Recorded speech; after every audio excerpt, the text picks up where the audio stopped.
ಮಳವಳ್ಳಿ ತಾಲೂಕಿನ ದಾಸನದೊಡ್ಡಿ ಗ್ರಾಮದಲ್ಲಿ ಚಿರತೆ ಪ್ರತ್ಯಕ್ಷ. ಸಾಕಿದ ನಾಯಿ ಮರಿ ಮೇಲೆ ದಾಳಿ.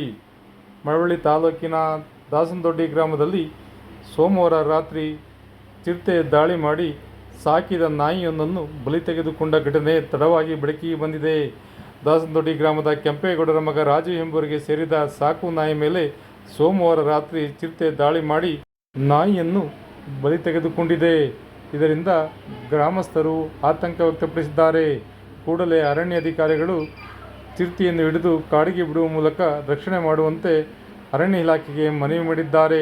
ಇದಲ್ಲದೆ ತಾಲೂಕಿನಾದ್ಯಂತ ಕಾಡಿನಿಂದ ನಾಡಿಗೆ ಬರುವ ಚಿರತೆಗಳ ದಾಳಿ ಹೆಚ್ಚಾಗಿದ್ದು, ಜನರು ರಾತ್ರಿ ವೇಳೆ ಸಂಚಾರ ಮಾಡಲು ಆತಂಕ ವ್ಯಕ್ತಪಡಿಸುತ್ತಿದ್ದಾರೆ. ಬಿಜಿಪುರ, ಅಲಗೂರು, ಕಿರ್ಗಾಲು ವ್ಯಾಪ್ತಿಯಲ್ಲಿ ಚಿರತೆ ಹಾವಳಿ ಹೆಚ್ಚಾಗಿದ್ದು, ಅರಣ್ಯ ಇಲಾಖೆ ಈ ಬಗ್ಗೆ ಕ್ರಮ ಕೈಗೊಳ್ಳುವಂತೆ ಒತ್ತಾಯಿಸಲಾಗಿದೆ. ವಿಶೇಷ ವರದಿ ಮಾಗನೂರು ಎಂ. ಶಿವಕುಮಾರ್.